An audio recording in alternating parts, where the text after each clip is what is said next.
What's up, folks? Painless. Uh, man, I'm seeing a lot of. If y'all, let me just backtrack. Years ago, I did a video, and the title was something to the effect of, I'm wary of the type of brothers that I deal with. And I also did a video talking about being submissive to other men, being able in that, and I still hold those sentiments true. And I know I said that submissiveness, maybe I should use another term, but able to program and follow rules is not a sign of weakness as a male. Structure is not weakness. Structure is power. Being able to fall in line and follow a certain level of restrictions, guidance, principles, programming is becoming of a man. Able to receive discipline is becoming of a man. Now, I don't really get into all that stuff with that dude, Crit Mac, and his little DP or disciplinary. Someone asked me about it, and I don't really give a shit. I really don't give a shit about that type of stuff, really. Even though I'm familiar with it, many of y'all know, I've said this in the past, that I have older family members that are part of that are entrenched in a very large gang in South Los Angeles that coincidentally are rivals of that dude's neighborhood, this Crit Mac guy, who I just discovered maybe about 2 months ago. Rivals, the Hoovers. And I'm going to just leave that there. So I'm familiar with that. But that stuff, the gangs, gang banging is watered down now. And I'm going to just leave it at that. But anyway, be able to program and, it's becoming every man. And I bring all this up to say, folks, that I'm seeing a lot of bickering amongst black men that I don't really see amongst other groups of men. And I know some of y'all may be saying, well, Painless, you beef with who you, or have quarrels with who you are most in close. Ooh, excuse me. No COVID, just came from the gym, got a little chill, did a lot of cardio. You beef or you have altercations or disagreements with people that you are in close proximity with, that you see, that you deal with, and that is true. But the level, and this is what I tell people that when I bring about black on black violence, which to me has been downplayed by so-called pro-blacks. What about black on black crime? Yeah, it's a very real thing.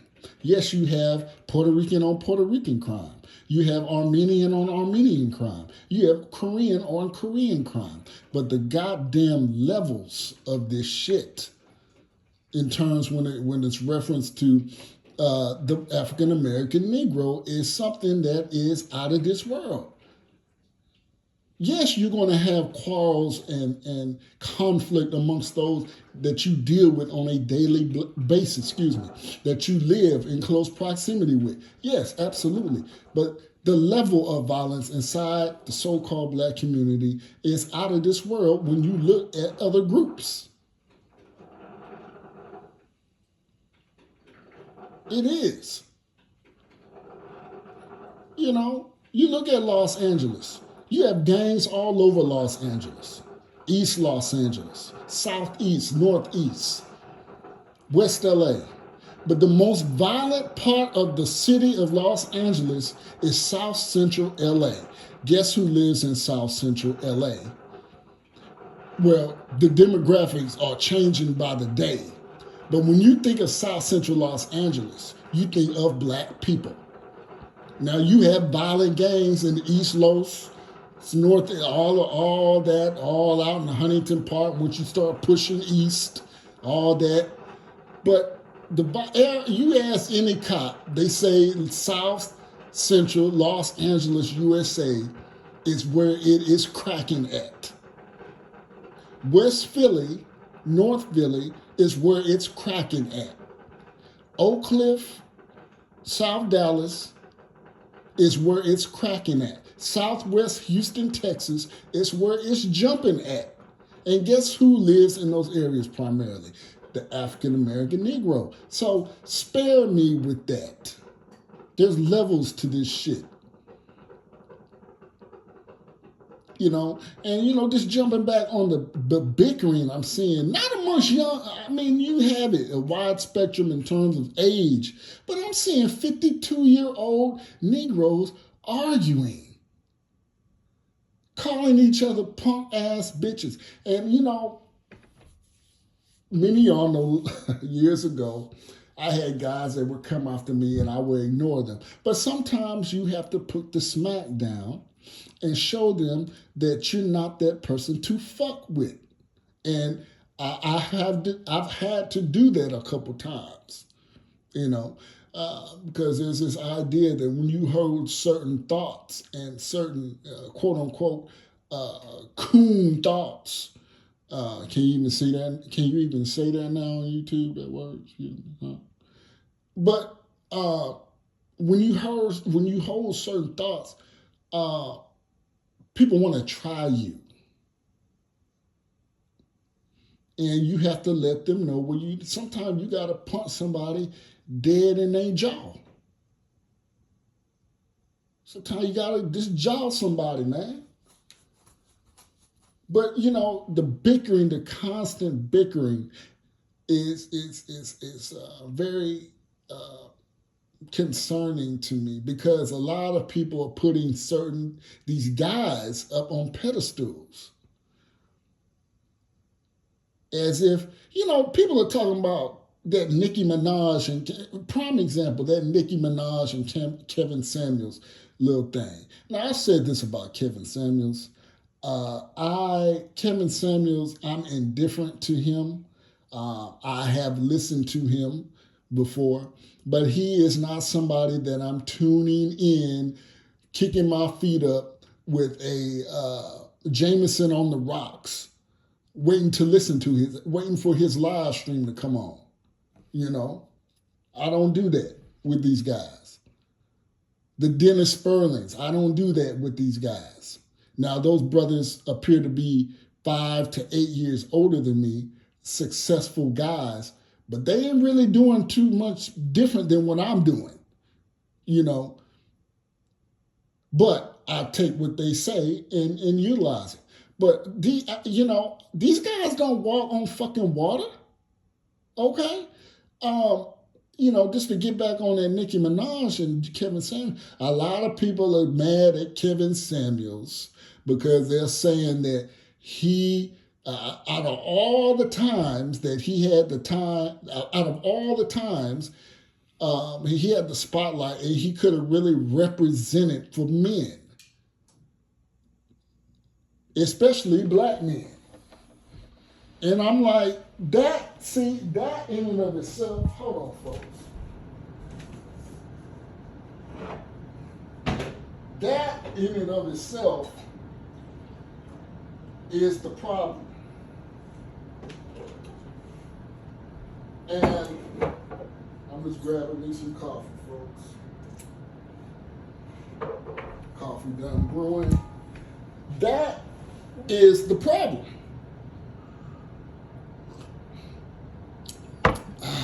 Ooh, that's good. But Kevin Bernie Sanders don't fucking speak for me. And you shouldn't be waiting for him to speak for you.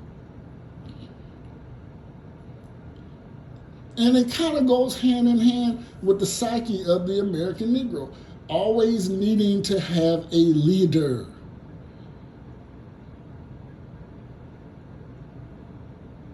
Now, Paris, you just said, man, a man got to be able to learn how to be led and follow instructions. Yeah, I know.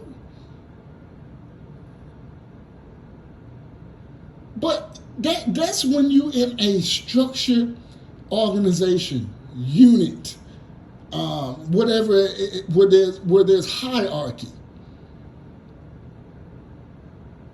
A group of people, a ethnic group of people, doesn't need a hierarchy.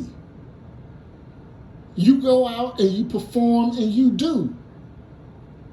And then, and just in case for you folks who think, well, that's separatism, that's white. That's why we're in the condition we're in, because we're so individualized and all that. I've said this countless times, that in the so-called black community, and I painted this goddamn picture to ad nauseum. I said you can have 2 African-American Negro families on a block. And those kids will come out, or have the potential to come out on opposite ends of the spectrum in terms of protocols, norms inside whatever said community, ethnic group, enclave. Because we have none. We have no norms. We have no protocols. We don't have that shit. This is why we're so all over the place. Now, once that is identified, and once that is said or known to be true, which it is, how do we go from there? How do you put a leader? How would having a leader be conducive to a group of people that are so fragmented? And I said this, that you can still operate in the idea of being a collective. You don't need a goddamn leader. You know, just like black folks talking about, oh, it's black owned. You don't give a fuck if it's black owned. You know, that whole rallying cry of, you know, you see people on Facebook posting, I'm looking for a black owned florist. Okay. So what you've done, because you're capped, as the young kids say, it's cool to say, I'm looking for all black and all this. Now, Payless, you sounded kind of suspect. You don't support black business? No, fool. That's not what I'm saying. I'm saying do it with the genuine intent. Don't do it for just because it fucking sounds cool. Black, the likelihood, and you know, you gotta look where you at. Asking for moving the fucking boys at Idaho, and then getting on Boise buy, sell, trade or marketplace, and asking for all fucking black florists in Boise, Idaho. Well, you just motherfucking restricted yourself by 95%. Fool. You should have moved your ass to Atlanta, and you can probably find all the black florists you want. And see, it's become stunting. I told you, we living in this stunting, flogging ass, capping ass society where you just say, like, oh, I'm looking, you know, is it black owned? Who gives a fuck if it's black owned? Do you need this product? Now, if you happen to stumble across a black owned, okay. Congratulations.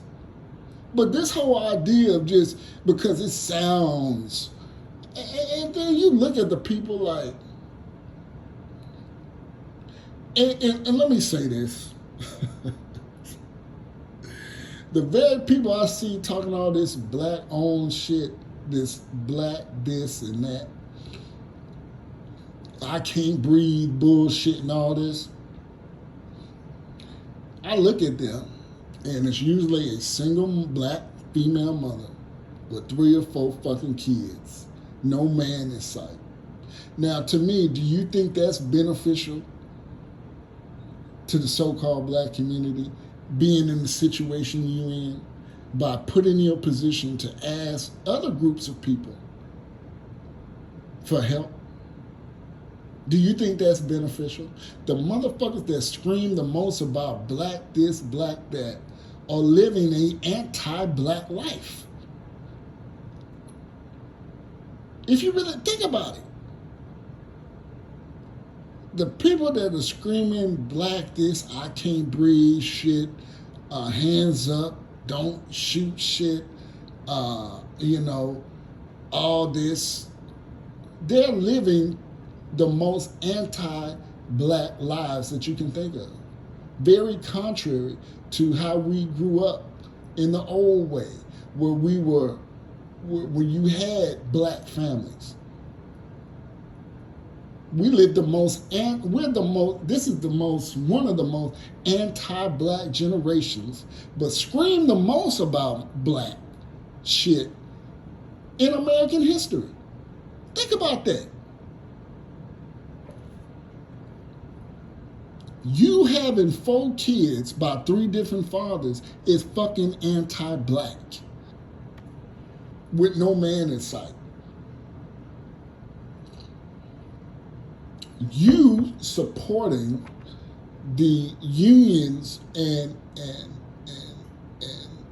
coming together of same-sex individuals is fucking anti-black.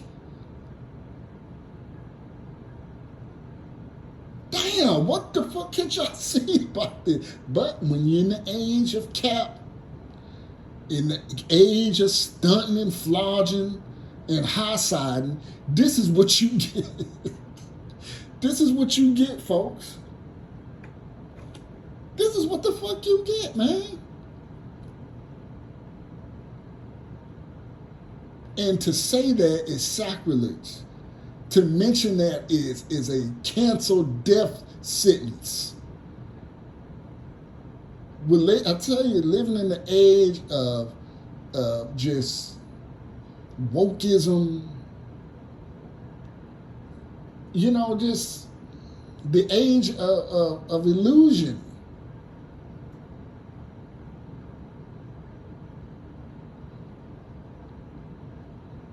Where disinformation is welcoming, because the truth hurts. And we could go to body shaming, to bullying, life.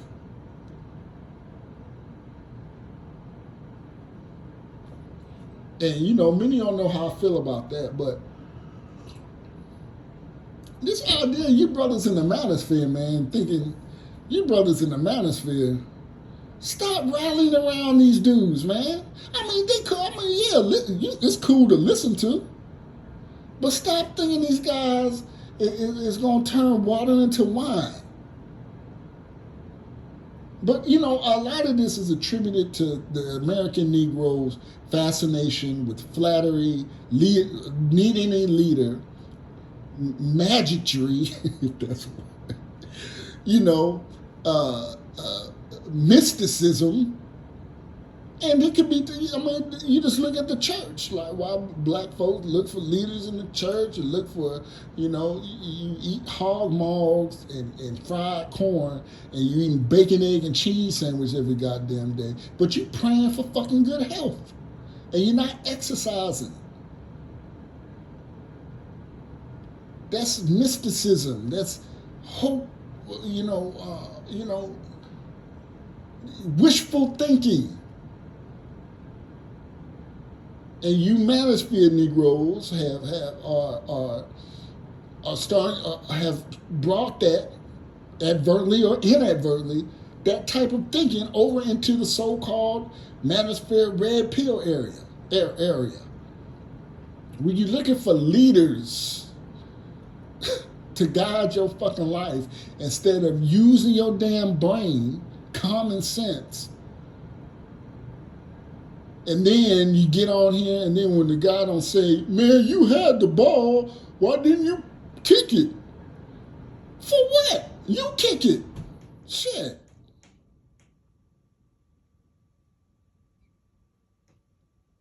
Damn.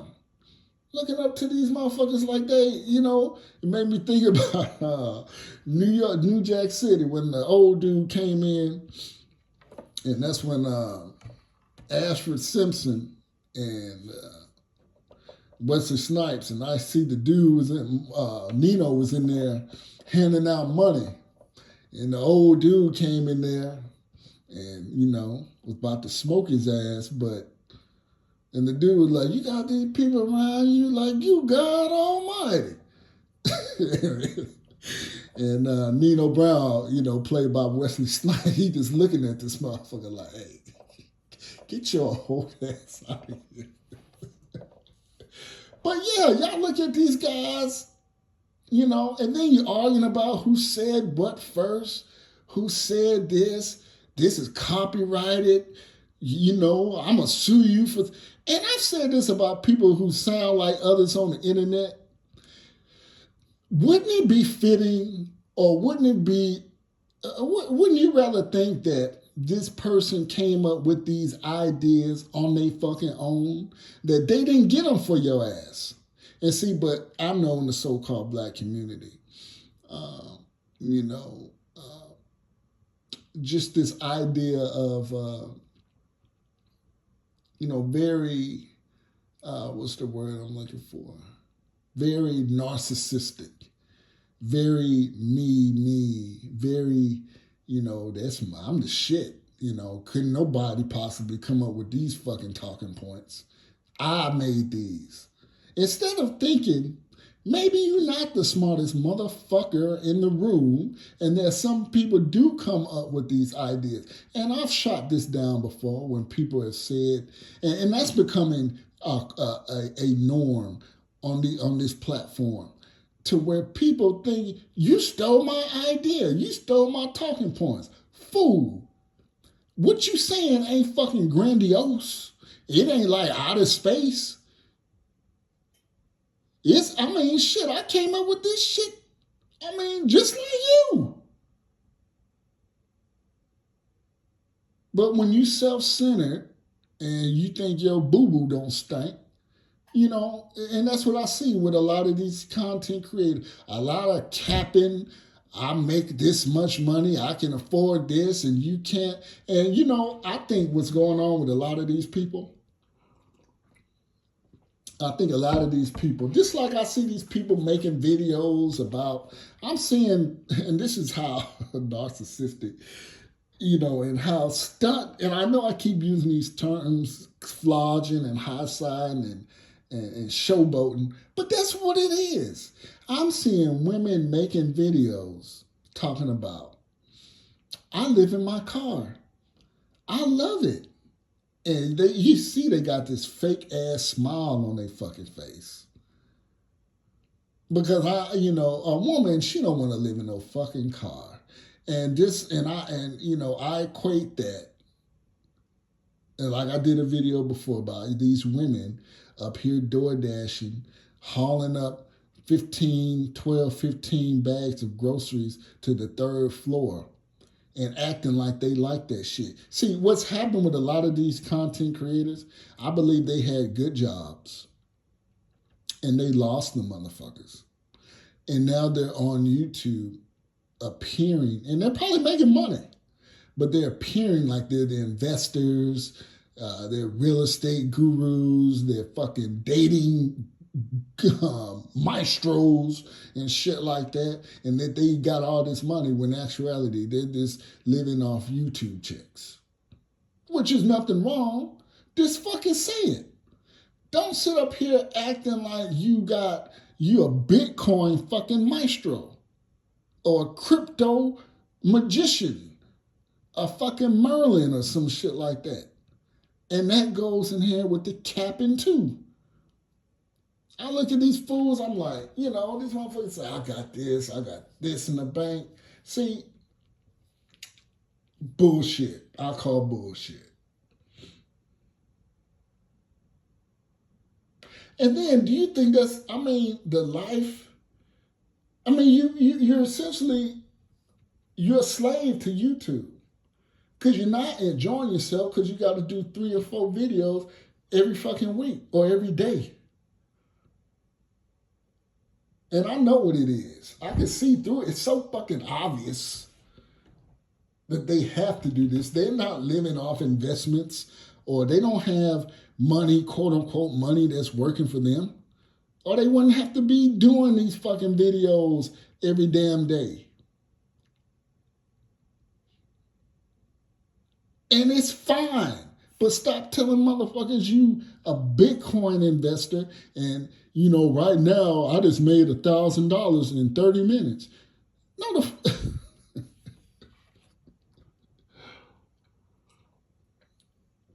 lying and capping, and you be a fool to give these motherfuckers any goddamn thing.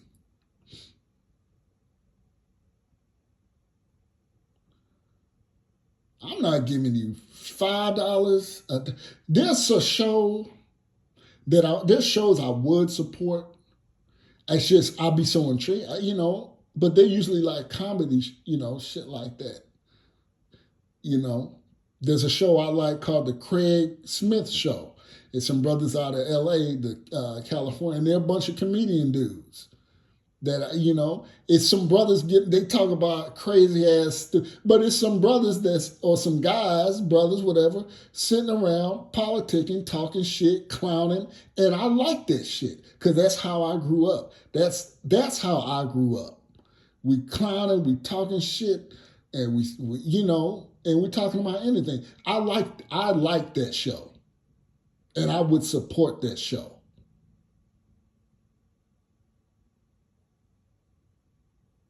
But other than that, you think dating coach,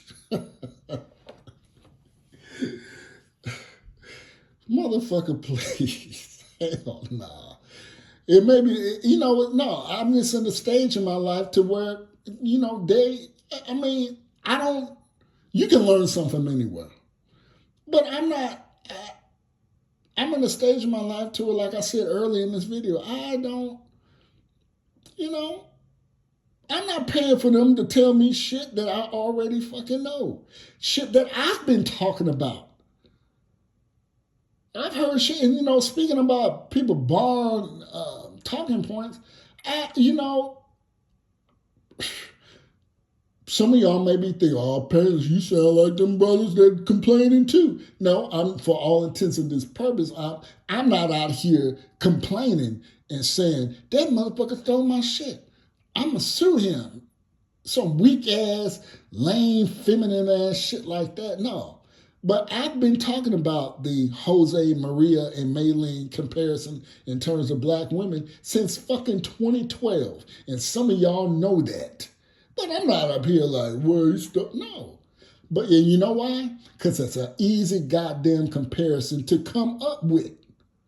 It ain't nothing, especially, that's what we was doing. We was comparing sisters to Maria's, Quinlene's, Becky's. And then to flip it for the swirlers, we would compare a Juan, a Brad, or a goddamn Jet Li. It wasn't hard to come up with. So, all you motherfuckers thinking you pull some shit out of your ass and you want to lay patent claims, getting shit trademarked. Nigga, please. Painless out.